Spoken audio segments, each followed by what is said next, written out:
1 Coríntios 10, do versículo 1 ao 13. Diz assim a palavra de Deus: Ora, irmãos, não quero que ignoreis que nossos pais estiveram todos sob a nuvem e todos passaram pelo mar, tendo sido todos batizados assim na nuvem como no mar, com respeito a Moisés. Todos eles comeram de um só manjar espiritual e beberam da mesma fonte espiritual, porque bebiam de uma pedra espiritual que os seguia, e a pedra era Cristo. Entretanto, Deus não se agradou da maioria deles, razão porque ficaram prostrados no deserto. Ora, estas coisas se tornaram exemplos para nós, a fim de que não cobicemos as coisas mais, como eles cobiçaram. Não vos façais, pois, idólatras, como alguns deles. Porquanto está escrito, o povo se assentou-se para comer e beber, e levantou-se para divertir-se. E não pratiquemos imoralidade, como alguns deles o fizeram, e caíram num só dia 23.000. Não ponhamos o Senhor à prova, como alguns deles já fizeram e pereceram pelas mordeduras das serpentes. Nem murmureis, como alguns deles murmuraram e foram destruídos pelo exterminador. Estas coisas lhes sobrevieram como exemplos e foram escritas para advertência nossa, de nós outros sobre quem o fim dos séculos tem chegado. Aquele, pois, que pensa estar em pé, veja que não caia. Não vos sobreveio tentação que não fosse humana, mas Deus é fiel, e não permitirá que sejais tentado além das vossas forças.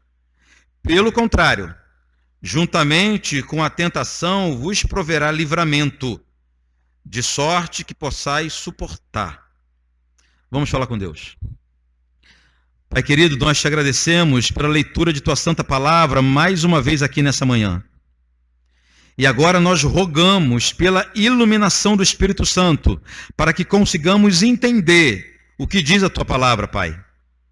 Trabalhe poderosamente nesse momento em minha vida, apesar de todas as minhas fragilidades.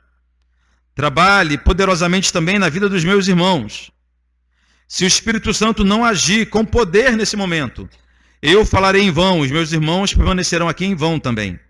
Que não seja assim. Que seja mais uma daquelas manhãs em que a tua igreja é edificada e o teu nome é exaltado através da tua santa palavra, ó Pai. Em nome do Senhor Jesus. Amém. Amém.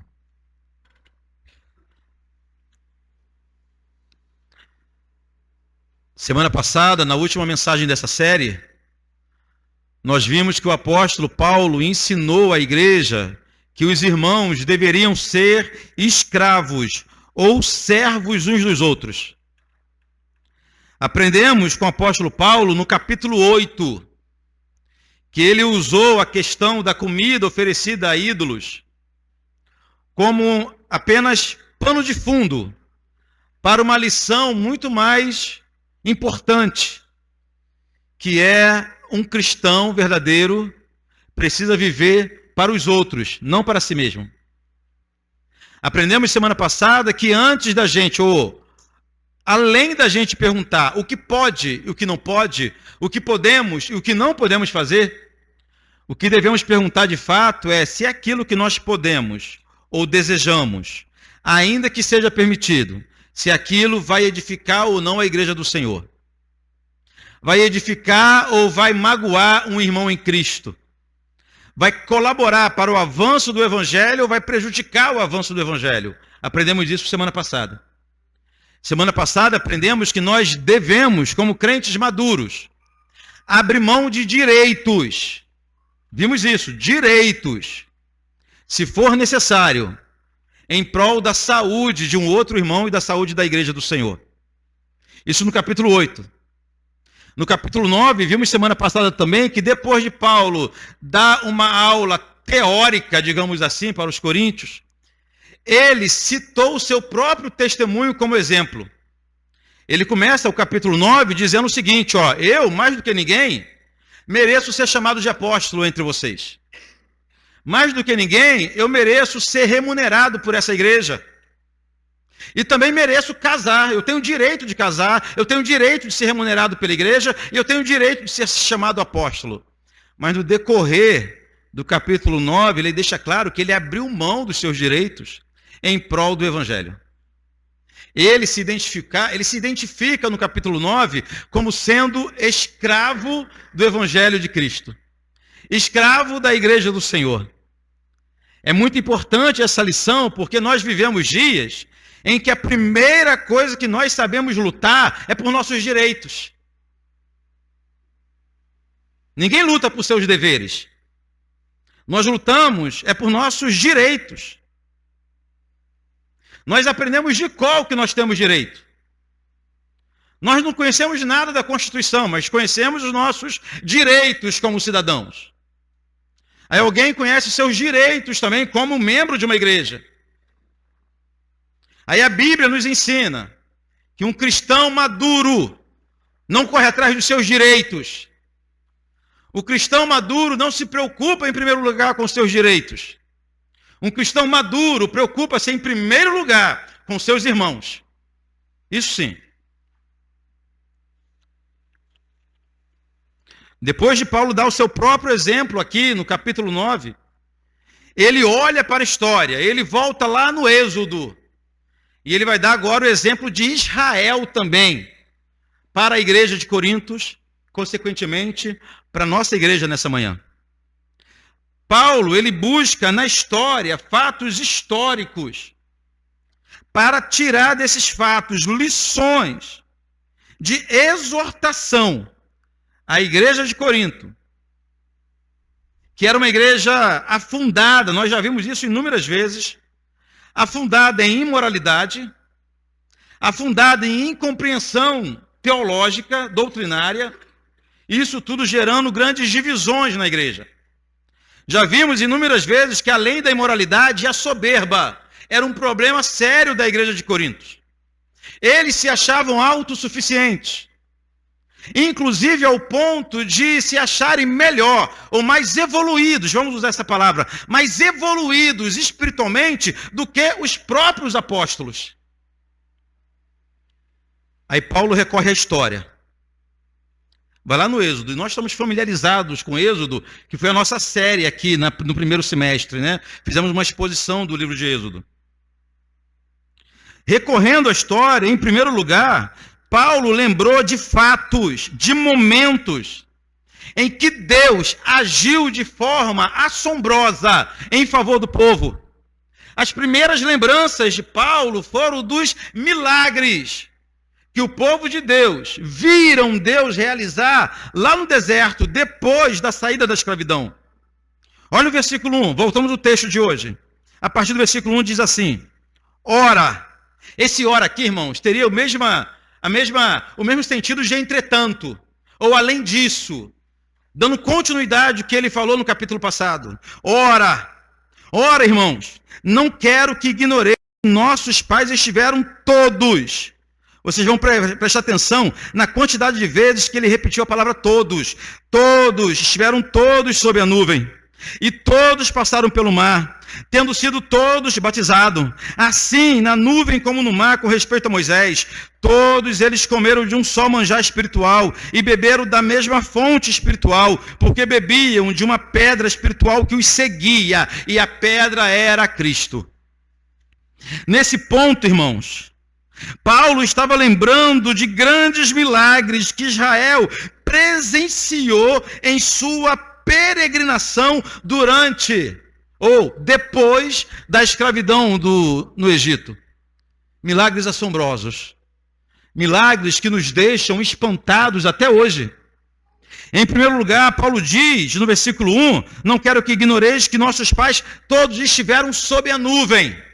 Os irmãos lembram desse episódio? Essa nuvem que Paulo se refere era a coluna de nuvem que seguia o povo durante o dia e à noite se transformava numa coluna de fogo. Está relatado em Êxodo, capítulo 13. O interessante é que o texto diz que essa coluna era o próprio Deus que ia diante do povo de Deus.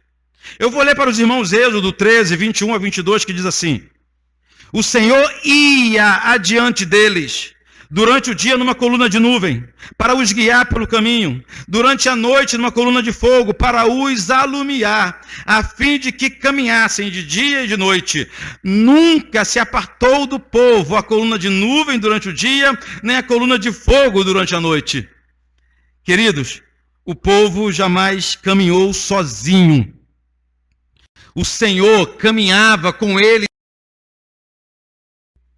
O único povo da terra que tinha companhia de Deus, o único povo da terra que caminhava ao lado do Senhor era Israel. É desse episódio que Paulo está lembrando em Coríntios capítulo 10. De um momento que não era apenas uma aparição fantástica, um feito fantástico, uma coluna de nuvem durante o dia no deserto, uma coluna de fogo durante a noite, já é algo assombroso, é maravilhoso demais para a gente. Mas que o texto diz é que aquela coluna não era uma coluna comum, era o próprio Deus, era Yahvé, que desceu na terra, ia caminhando com o seu povo pelo deserto. Qual povo além de Israel teve essa experiência? Em segundo lugar, Paulo diz que, ainda no versículo 1, todos passaram pelo mar. Nesse ponto, Paulo lembra de um dos episódios mais marcantes de nossa história. Também no livro de Êxodo.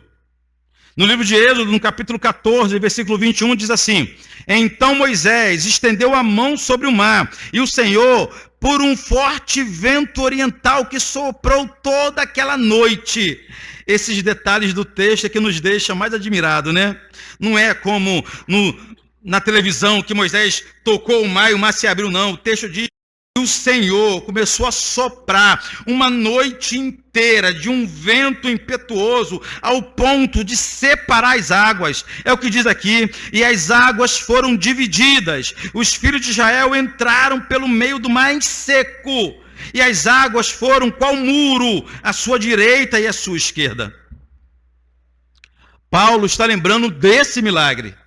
Um milagre que gerou pavor nas nações vizinhas, nas nações pagãs, ao redor de Israel. Qual povo da terra teve essa experiência? Você já tocou no mar e o mar se abriu? Já ouviu? Um plantão do Jornal Nacional, o mar se abriu. Nunca se ouviu falar de mar se abrindo. Para o povo de Israel, o Mar Vermelho se abriu no início de sua peregrinação e o Rio Jordão se abriu no final de sua peregrinação. Ah, meus irmãos, testemunharam coisas assombrosas demais. Mas esse é apenas o segundo milagre lembrado por Paulo aqui.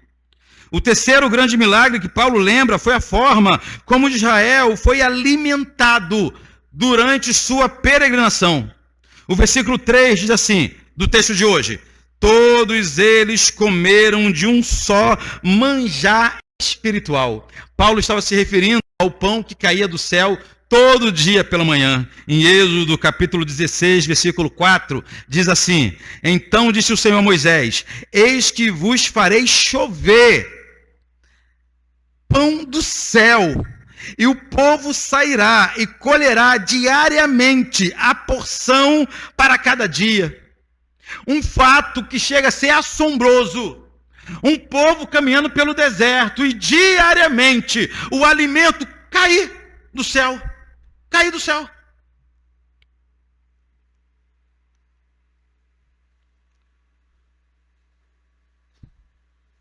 Você já viu comida cair do céu?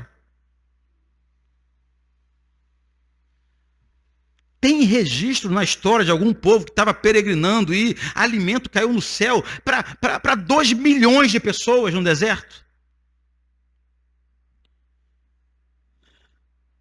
Um maná que todo dia o Senhor enviava E o Senhor enviou ao longo de 40 anos de peregrinação, de forma que jamais faltou comida. Com isso, jamais faltou força para a caminhada, jamais faltou saúde para a caminhada. Tudo que eles precisavam para completarem a caminhada, o Senhor providenciou. É desse episódio que Paulo está lembrando aqui em 1 Coríntios, capítulo 10, versículo 3. Um pão que descia do céu. E para finalizar essa lista de grandes milagres, no versículo 4, Paulo diz o seguinte: e beberam da mesma fonte espiritual. Ele estava lembrando nesse ponto que em pleno deserto, quando não havia mais água, o povo clamou ao Senhor, murmurou a Moisés, Moisés clamou ao Senhor, Moisés tocou numa rocha e jorrou água da rocha. Fluiu água da rocha para saciar a sede de todo o povo. Paulo lembra que aquela rocha era Cristo. Paulo lembra no texto que aquela rocha era Jesus. Olha como é que diz o texto. No versículo 3, todos eles comeram de um só manjar espiritual e beberam da mesma fonte espiritual, porque bebiam de uma pedra espiritual que os seguia. Paulo misturou a analogia da pedra com a da nuvem. Pedra não seguia. A pedra não seguia. Quem seguia era a nuvem, mas a pedra espiritual, que é Jesus, seguia. Paulo, olha só como é que interessante. Paulo identifica Jesus lá no Antigo Testamento, lá na caminhada dos irmãos. Paulo diz que aquela pedra e aquela nuvem, quem seguia o povo, não era uma aparição de Deus, não era um anjo de Deus, não era apenas uma visão do povo, mas era o próprio Cristo, que seguia com seu povo na sua peregrinação, tanto guiando na forma de coluna, como aqui nesse caso, saciando a sede na forma de água, ou na forma da pedra. Êxodo capítulo 16 narra esse episódio. Queridos, os milagres ocorridos nos 40 anos no deserto ficaram registrados na história como prova do que Deus é capaz de fazer em favor do seu povo. Foram 40 anos de poder de Deus sendo revelado de forma explícita.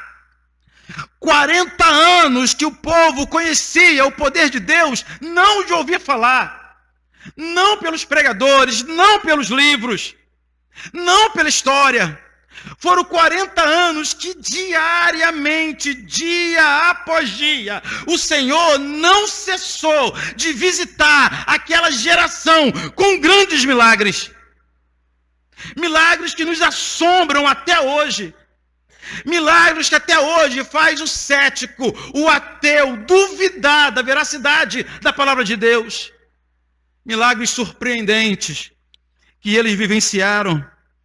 Aquele povo que saiu do Egito, aquele povo que viveu em escravidão, eles foram escravos até aquele momento, mas a partir da hora que o Senhor os visitou, ainda em sua escravidão, o que eles viram dia após dia foi milagre, milagre, milagre, milagre, poder de Deus, maravilha, maravilha, maravilha, coisa surpreendente acontecendo, surpreendente.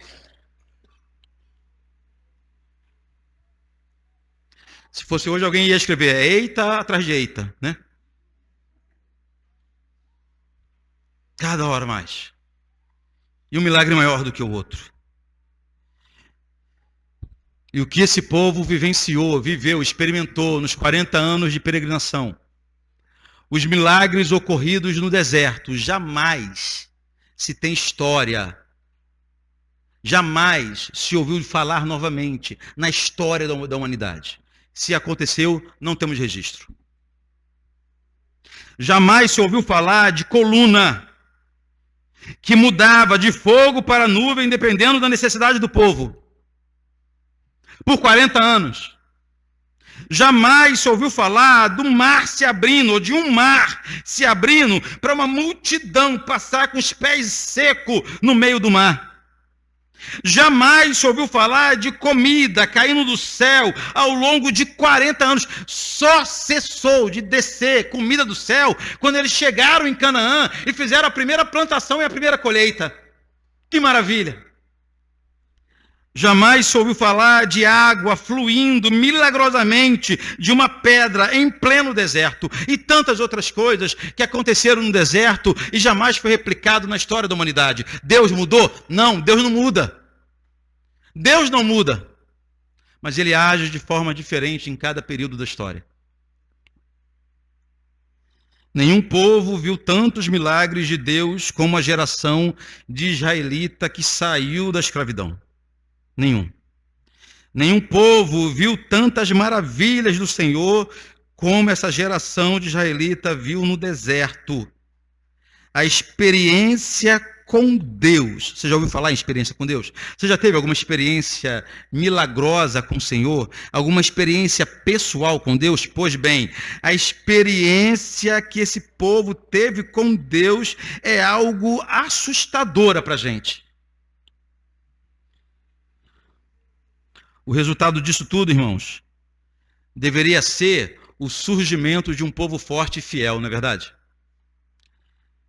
Um povo santo, um povo experiente, experimentado em milagres, um testemunho forte para contar, um povo maduro, um povo confiante no Senhor, com tantos milagres, deveria surgir um povo de crentes de primeira categoria. Porém, queridos, a má notícia é que não foi isso que aconteceu. Apesar de todos esses milagres, o texto diz que o Senhor reprovou toda aquela geração de crentes, toda aquela geração de israelitas. O versículo 5 começa com aquela famosa adversativa que já ficou repetitiva aqui na carta de Paulo, entretanto. Depois de falar de todos os milagres, Paulo começa o versículo 5 com entretanto. Entretanto, Deus não se agradou da maioria deles, razão porque ficaram prostrados no deserto. Vou falar para você, Paulo foi extremamente generoso aqui, extremamente educado. Sabe aquela hora que dá vontade de ofender alguém, mas você lembra quem você é? Você refaz as palavras de forma mais amena. O nome disso é eufemismo, né? Eufemismo, quando você usa uma palavra mais amena, no lugar de mandar aquela pessoa ir catar coquinho, sabe? Você usa uma palavra menos grosseira. Acreditamos que é exatamente o que Paulo falou aqui, quando utilizou a palavra maioria e prostrados. Porque, na verdade, não foram a maioria. Na verdade, praticamente toda a geração que saiu do Egito morreu no deserto. Toda a geração. Temos certeza que Josué e Caleb são dois que saíram do Egito e entraram em Canaã. Há uma discussão teológica a respeito de alguns levitas. Mas a verdade é que o que Paulo chama de maioria, na verdade, é quase todos que saíram do Egito, ficaram no deserto. E a palavra que Paulo, que foi traduzida por prostrados, na verdade significa mortos. Eles ficaram prostrados no sentido de que eles foram deixados, a vida deles cessaram lá no deserto. Para você ter uma ideia, a palavra que foi traduzida por prostrados poderia também ser traduzida por esparramados. A ideia de um junco grande, né, uma junqueira, uma árvore, uma planta imensa, que com os seus ramos espalhados pelo chão. A visão de Paulo é exatamente essa, que Israel era uma grande árvore com os ramos, que esses ramos, os que saíram do Egito, toda essa geração, ficaram esparramados pelo deserto, morreram no deserto.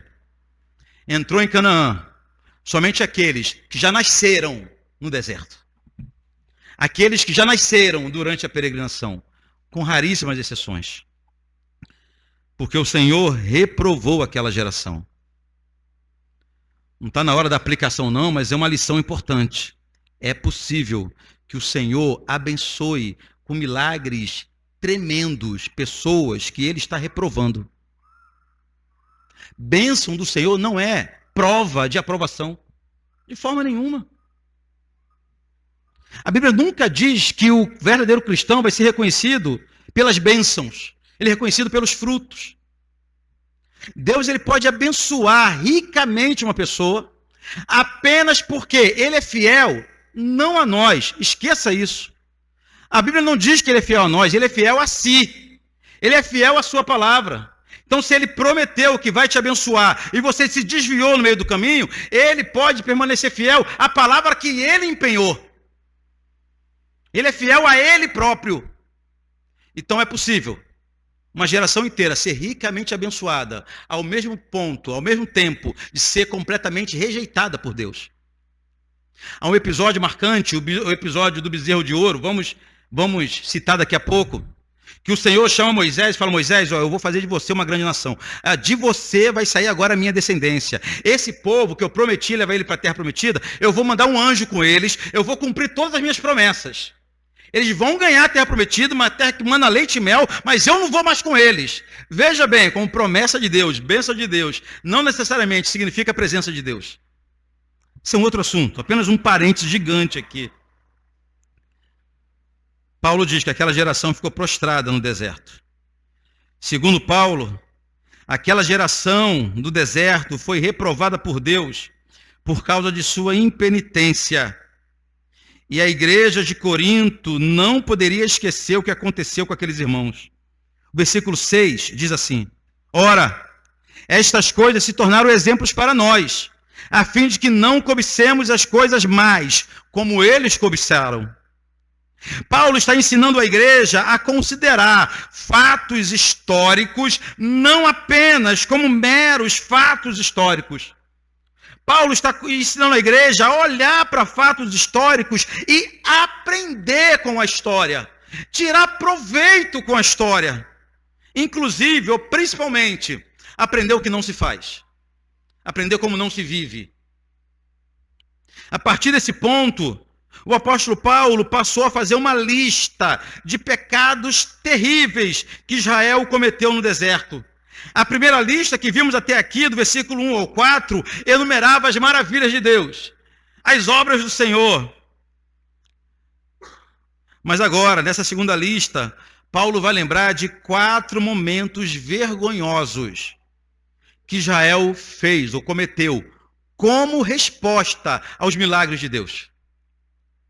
Em primeiro lugar, no versículo 7 do texto de hoje, ele diz assim: Não façais, pois, idólatras, como alguns deles, porquanto está escrito, ele recorre ao Êxodo, né? O povo assentou-se para comer e beber, e levantou-se para divertir-se. Paulo está trazendo à memória aqui o episódio de Êxodo, capítulo 32, quando Moisés demorou no monte, o povo se rebelou contra Deus, construiu um bezerro de ouro, e promoveu um ritual profano diante do bezerro de ouro.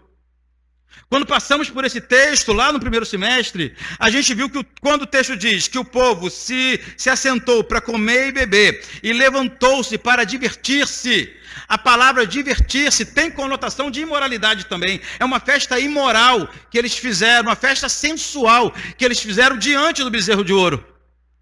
Paulo traz isso à memória. Aquele povo que viu as maravilhas de Deus foram capazes de fazer isso. Outro pecado que Paulo cita no versículo 8: E não pratiquemos imoralidade, como alguns deles fizeram, e caíram num só dia 23.000.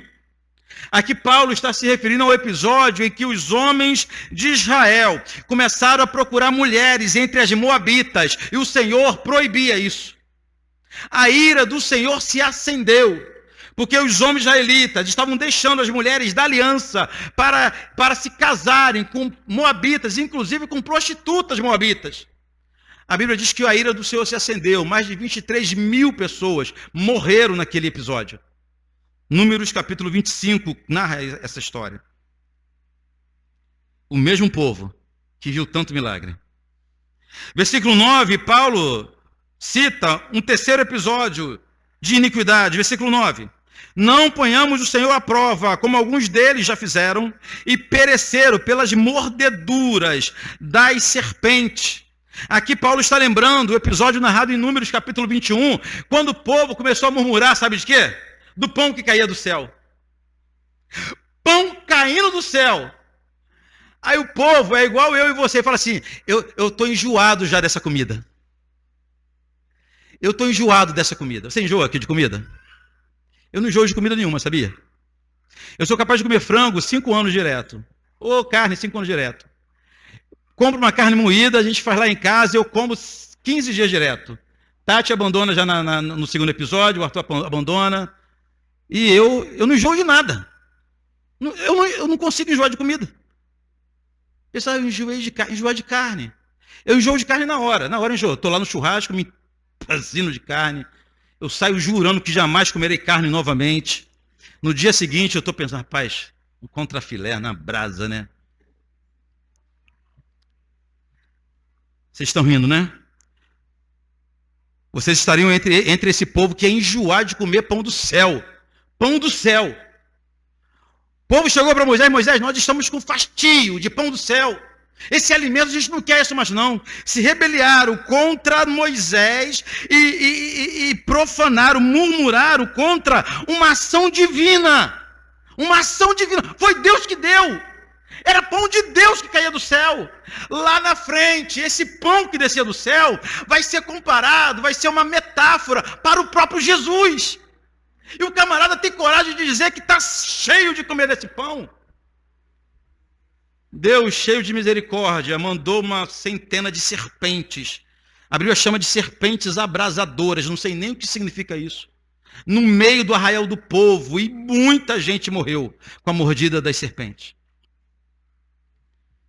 Números capítulo 21. E por último, o quarto episódio de vergonha, citado por Paulo, está no versículo 10 do texto de hoje. Nem murmureis, como alguns deles murmuraram, e foram destruídos pelo exterminador.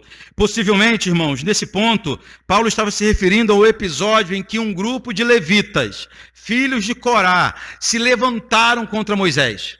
Criaram uma rebelião contra a liderança de Moisés. Depois de muita conversa, de muita exortação, a Bíblia simplesmente diz, olha bem, que o Senhor fez a terra fender e engoliu os rebeldes e toda a sua casa, toda a sua família e seus filhos e todos os seus bens. Algo terrível, por causa da murmuração. Partindo para o final do texto de hoje, Paulo faz uma séria advertência. Nesse ponto, Paulo deixa de falar dos israelitas do passado e passa a falar dos coríntios de seus dias. Versículo 11 e 12. Estas coisas lhe sobrevieram como exemplos e foram escritas para advertência nossa, de nós outros, sobre quem os fins dos séculos têm chegado. Aquele, pois, que pensa estar de pé, veja que não caia.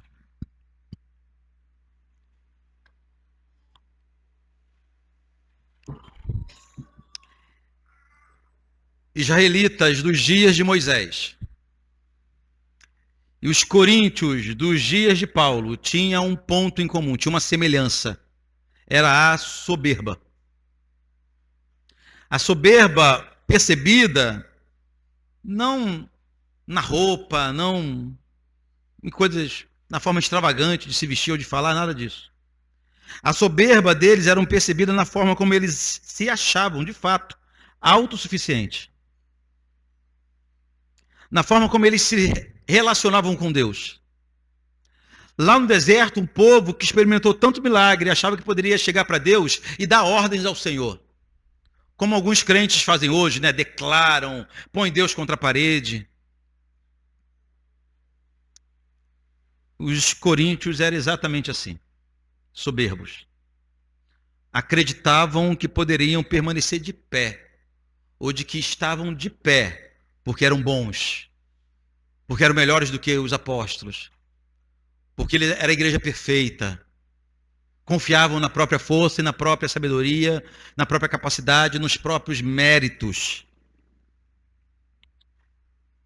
Soberba, queridos, é aquele sentimento diabólico que leva as pessoas a terem um conceito elevado demais de si mesmas Israel dos dias de Moisés e os coríntios dos dias de Paulo sofriam desse mal, foram contaminados pelo vírus da arrogância e passaram a confiar na própria força. Por isso que Paulo, aqui no versículo 12, diz o seguinte: aquele, pois, que pensa estar de pé. Percebam um detalhe, ele não está falando para aqueles que estavam de pé de fato. Ele não estava falando para aqueles que de verdade estavam de pé na força do Senhor. Mas ele estava falando para um grupo de irmãos que achavam, pensavam, foram ludibriados pelo próprio coração e acreditavam que estavam de pé. Paulo diz: aquele, pois, que pensa estar de pé, olhe que não caia. A queda é certa, é questão de tempo para aquela pessoa que está de pé por sua própria força.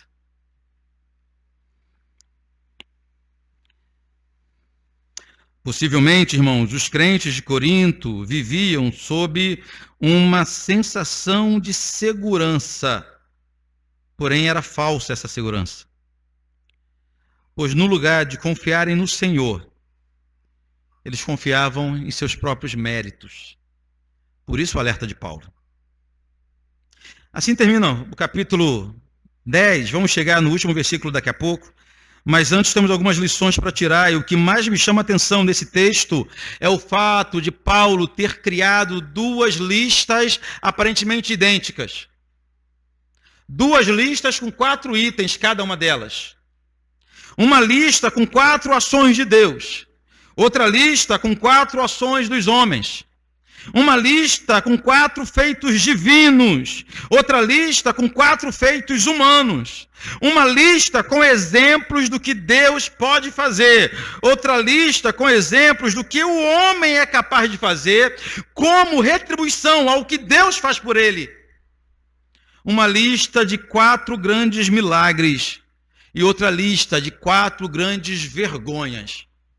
É o que nós encontramos aqui no capítulo 10.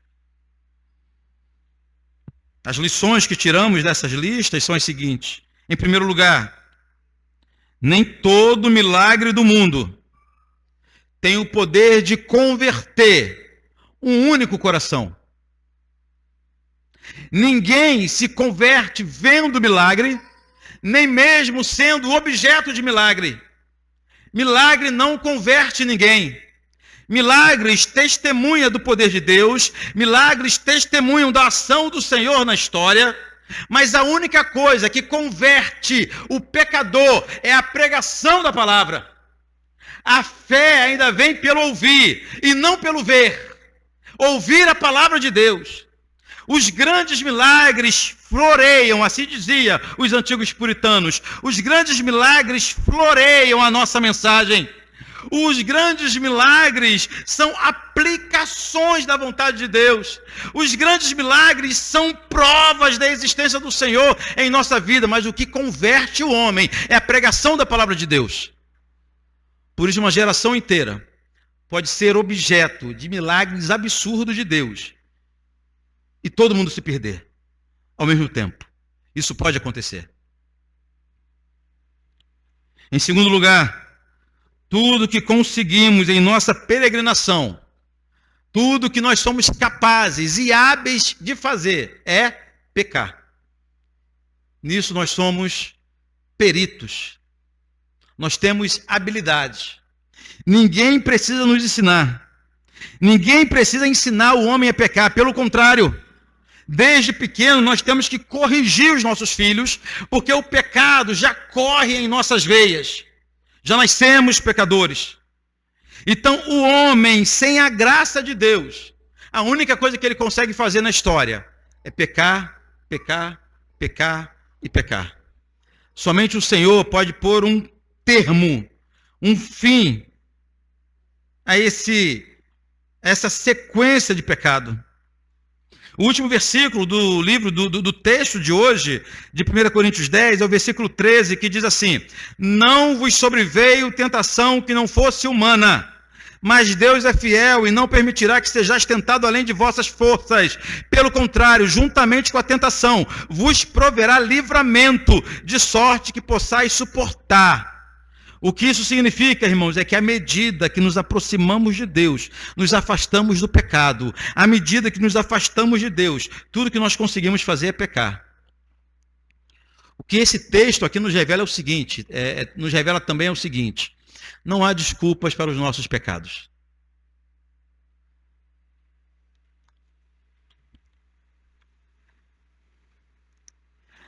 Deus está falando que quando nós somos tentados, em primeiro lugar,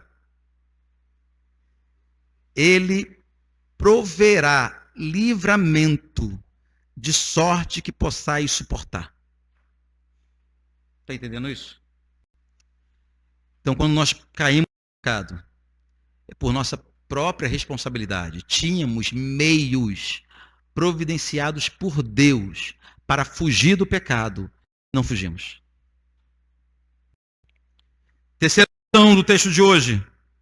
Temos extrema facilidade de esquecermos das ações de Deus na história. Precisamos, irmãos, diariamente relembrar, trazer à memória as grandes obras de Deus na história em favor do seu povo, mas em favor de nossas vidas também. Esquecer das obras de Deus é um grande passo para cairmos novamente em pecado. A maioria dos nossos desapontamentos, a maioria de nossas quedas começa no momento em que nós nos esquecemos do que o Senhor já realizou em favor de cada um de nós na história. A gente esquece disso. A gente cai em tristeza profunda por algum problema passageiro, momentâneo, atual, porque esquecemos tudo que Ele já fez por nós. Esquecemos de tudo. Se lembrássemos apenas de um episódio que Ele trabalhou em nosso favor, lá na cruz do Calvário, já seria suficiente para nos livrarmos de todo tipo de descontentamento, de tristeza, porque não alcançamos algo. Mas nós não somos assim. Nós esquecemos. Como o Senhor disse através do profeta Ageu, considerai o vosso passado. Considerai o vosso passado. Olhe para a história de vocês. Veja quem vocês eram. Paulo já nos lembrou isso aqui em Coríntios, né? Considerai a vossa vocação, no sentido de chamado para a salvação. Considerai quem vocês eram. Considerai a história de vocês. Não tenham amnésia. Faça o exercício de olhar para trás, desde quando você era bem pequenininho, e começar a enumerar a quantidade de vezes que Deus agiu em seu favor. Multiplique isso por sei lá quantas vezes, porque teve vezes que o Senhor agiu em seu favor e você nem sabe. Coisas maravilhosas o Senhor já fez na história. Como diz um hino do Inário, conta as bênçãos, conta quantas são, recebidas da divina mão. Uma a uma, dizes de uma vez, há de vir surpreso o quanto Deus já fez. Em quarto lugar, queridos, podemos experimentar sofrimentos vindo da parte de Deus como disciplina por nossos pecados. Há sofrimentos que são contingências da vida, algo natural da caminhada. Há sofrimentos que são ataques do inimigo, mas há sofrimentos que são as mãos de Deus pesando em nossa vida em nosso favor. Parece uma contradição, mas não é. Pesando em nossa vida. É o juízo de Deus visitando a nossa história para nos derrotar e nos envergonhar? Não. Em nosso favor, para nos restaurar. Porque sejamos sinceros, há sequências de pecado que nós poderemos abandonar, que nós não abandonamos enquanto não somos castigados e envergonhados. Então, às vezes, o castigo e a vergonha de Deus é fruto, é consequência de sua piedade por minha vida e por tua vida. Isso pode acontecer. E em quinto lugar, o Senhor sempre estende seus cuidados durante a caminhada, mesmo para pecadores como nós. O fato de sermos hábeis em pecar não significa que o Senhor nos desampara. Deus jamais desampara aqueles que confiam no sacrifício da cruz, que confiam no Senhor.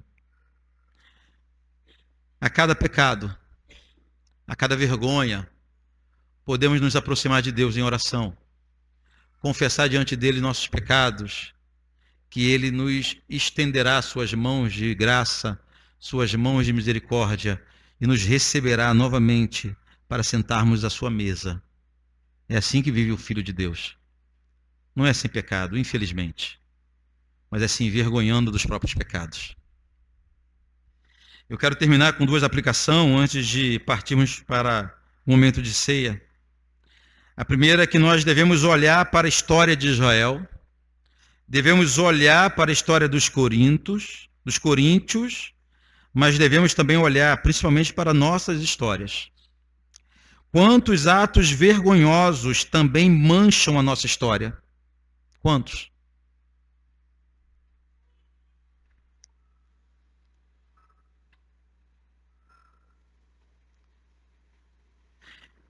Escrevendo aos Filipenses, esse mesmo Paulo disse o seguinte, esquecendo das coisas que para trás ficaram, avanço para o alvo da soberana vocação. É esquecer e avançar. Mas, infelizmente, esse esquecer não significa apagar da memória o que nós já fizemos. Se pudéssemos fazer isso, não é verdade? Há atos, há coisas vergonhosas em nossa história que nós daríamos tudo para esquecer. Mas nós nos lembramos dela todos os dias e é bom que permaneça assim.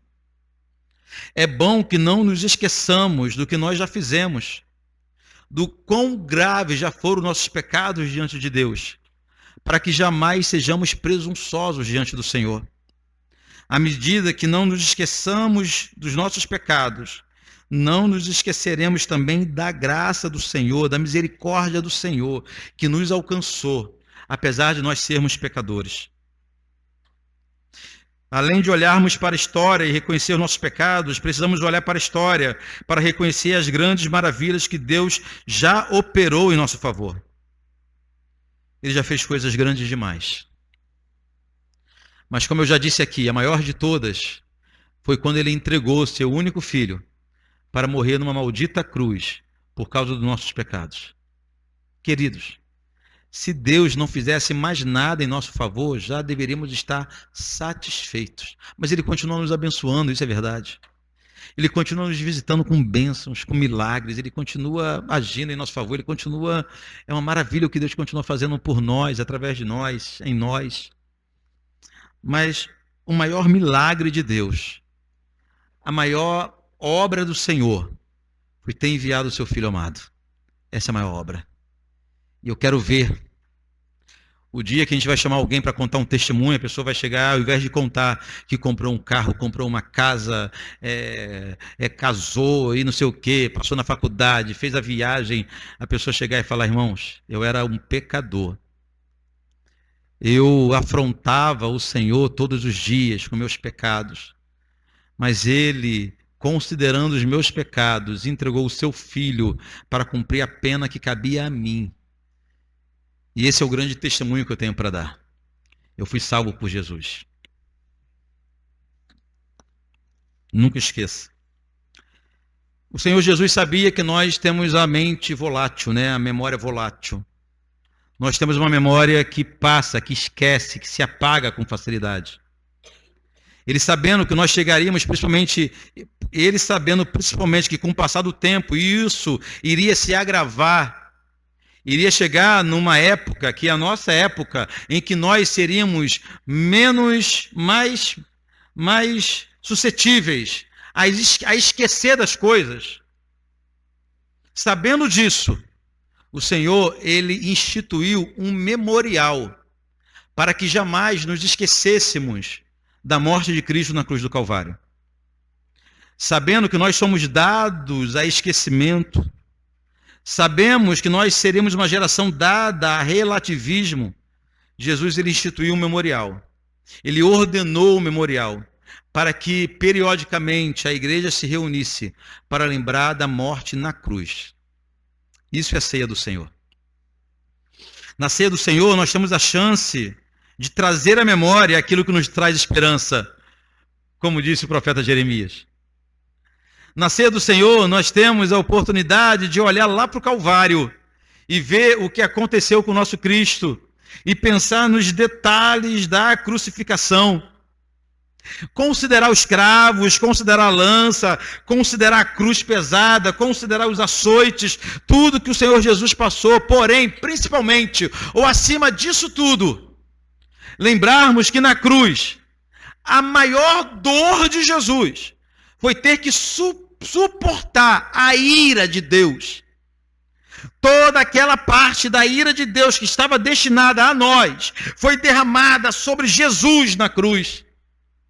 A nossa porção do cálice da ira, que está acumulando, represando, reservando para o último dia, a nossa parte na ira de Deus foi derramada sobre Jesus na cruz do Calvário. A ceia do Senhor é o memorial da dor, é o memorial do sofrimento, é o memorial da rude cruz. Por isso a gente não pula no culto de ceia, por isso a gente não canta alegremente no culto de ceia, a gente não chora desesperado também não, mas nós nos lembramos com corações compungidos, com coração contrito, nos lembramos do sacrifício de Jesus. A ceia do Senhor não é o memorial da ressurreição, não é o que a Bíblia diz. A gente celebra a ressurreição, a gente lembra da ressurreição na Páscoa todo domingo. Todo domingo é o domingo da ressurreição. Mas a ceia do Senhor é o memorial da morte, memorial da dor, memorial do sofrimento. Quando Jesus entrou em agonia no jardim do Getsêmani, não é porque ele estava com medo dos açoites, não é porque ele estava com medo da vergonha, da nudez, da tortura, ou da cruz, ou da morte. O Deus da eternidade não tem medo da morte.